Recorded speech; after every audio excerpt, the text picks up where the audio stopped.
We're going to dive into our Cowboys mailbag. Before we do, I know that we can't get to every single question where there's hundreds of people live. Everyone's asking different questions. So if we don't get to yours, hit me up on Twitter.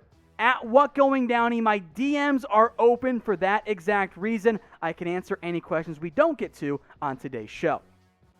From Troy Daniels, are you hearing any potential trades for the number 10 pick from Dallas? I would love to see the Cowboys trade down and see if their pick is there later. In terms of trading down in round 1, those buzz and whispers really aren't going to begin until free agency gets going because there's so much unknown when it comes to roster movement.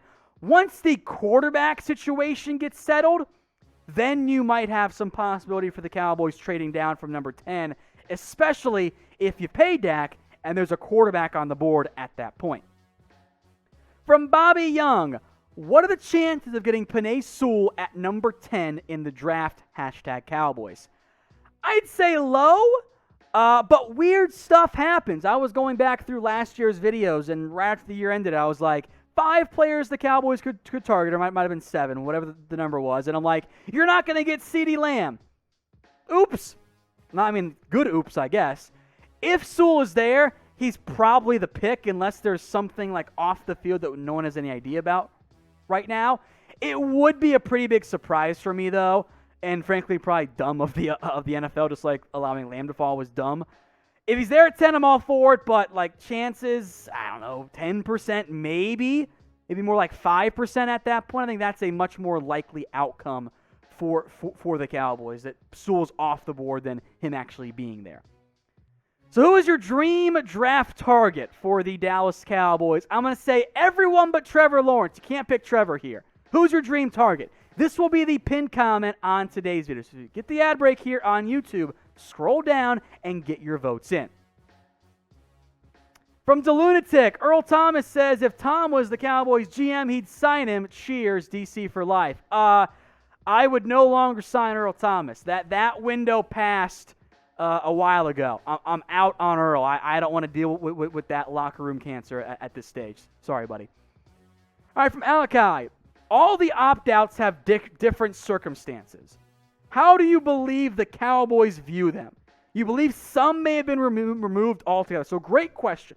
Alakai's talking about players who opted out of the 2020 college football season. So those are some big names. Micah Parsons, right? The linebacker from Penn State. Caleb Farley, my guy, the cornerback from Virginia Tech. Penei Sewell from Oregon, amongst others. Gregory Rousseau, the edge rusher from Miami. I do believe that for at least some teams in the NFL, they will not want to touch them. That they are so driven by trying to avoid the big mistake that they don't want those guys. I don't know how the Cowboys feel, but there is a chance those opt-out guys, like, if there's a tiebreaker, you're going to take the guy who played in 2020 over the guy who did not.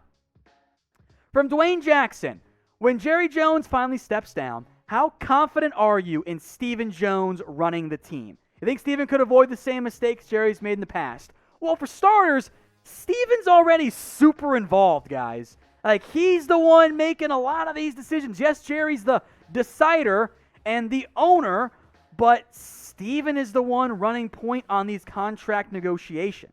It's not Jerry. Stephen has a ton of power. And some of Jerry's biggest flaws was he just tried to pay everybody and got him into trouble.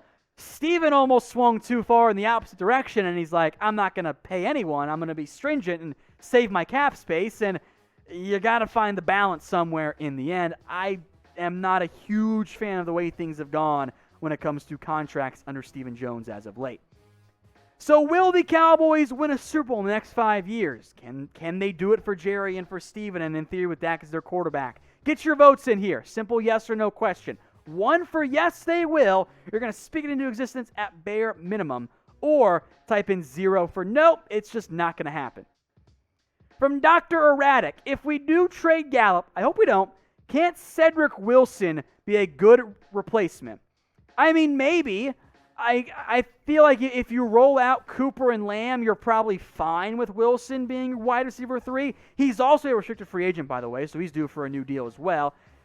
Cedric Wilson kind of reminds me of like a better version of Kevin Ogletree. Like, I kind of think Cedric Wilson is good because the quarterback's good. The quarterback makes the receiver look a lot better, which is what we saw when Dak was there. Wilson was good. Otherwise, he was pretty darn quiet. From Tyson Prentice, I think Rashawn Slater, the OT from Northwestern, is worth a top 10 pick. I haven't stacked my board yet. I think that he'll be around that number 10 overall. In general, if you trust the health of the offensive lineman, I don't want to go tackle at 10. Otherwise, Slater feels like a safer pick from that perspective. Of course, there is no such thing as a safe pick in the NFL draft. From Tim Blair, are you worried at all about La'el Collins' return to the Cowboys? This is a good question. I am going to pretend like everything is fine until we hear otherwise, because this did not go right for the Cowboys and Collins. He missed the entire year due to a hip injury and allegedly was not in shape at the start of camp. And there's some back and forth as to, was it the hip that led to him not being in shape, or was the hip because he wasn't in shape, right? When he's been out there, like 2019, he was a top 5 right tackle, and it looked like a fantastic deal for the Cowboys. They look smart. And then this year, of course, you got nothing out of him. So for now, I'm just going to kind of treat it as out of sight, out of mind. Like, it's not a problem until it is a problem, right? I'm not going to panic over La'el. I hope everything is good. I haven't heard anything otherwise, but in the event that it's not, oh boy, that concern meter gets way up there real quick. So rate this for me on a scale of 1 to 10. From Joey Drada, would you go Surtain over Farley, even though Farley is better, just because of Surtain and Diggs' chemistry? I do not want to take the lesser player in the draft because of chemistry. Like, if they're tied, sure, that can be your tiebreaker. I would actually be more worried about putting 2 corners on my outside who aren't burners. Like, Diggs is not super fast. He's not slow. Neither is Surtain, but those are not 4-3, 4-4 guys. Those are more 4-5 corners, and that gives me a little bit of concern there. I know the Cowboys feel the same way about it. From Manny Boy, on a scale of 1 to 10, what's your confidence the Cowboys will actually address the safety position with either a day 2 pick or a non-bargain bin safety in free agency? I want to say 10, but I know that's me speaking from here and not here. So I am going to speak it into existence and say 10 anyway. How about we meet in the middle and we go some type of free agency pickup and a top 130 draft pick? Fair? If you agree with me and you just want a safety, we can all be hurt together. Hit me up on Twitter at WhatGoingDowney. I will continue to try to speak in the invest in a safety, damn it, for the Dallas Cowboys. I'm on Twitter at WhatGoingDowney, and yes, my DMs are open. Speaking of safeties, Jarrett Gutzler says, should we try to get Keanu Neal? I am open to that idea, but he does not fix my safety problems. Not at all. Brett, do that one. I feel angry. Keanu Neal, strong safety. I don't need those guys. I need a free safety. From Brokov, Dak for a first-round pick, a 2022 second-round pick, Jacob Eason, and Quentin Nelson. The Colts say yes. Why would the Cowboys do this? Yes, the Colts say yes. They would love to get a franchise quarterback like Dak Prescott. I'm getting a late first-round pick, a future second, a shit quarterback, and Quentin Nelson.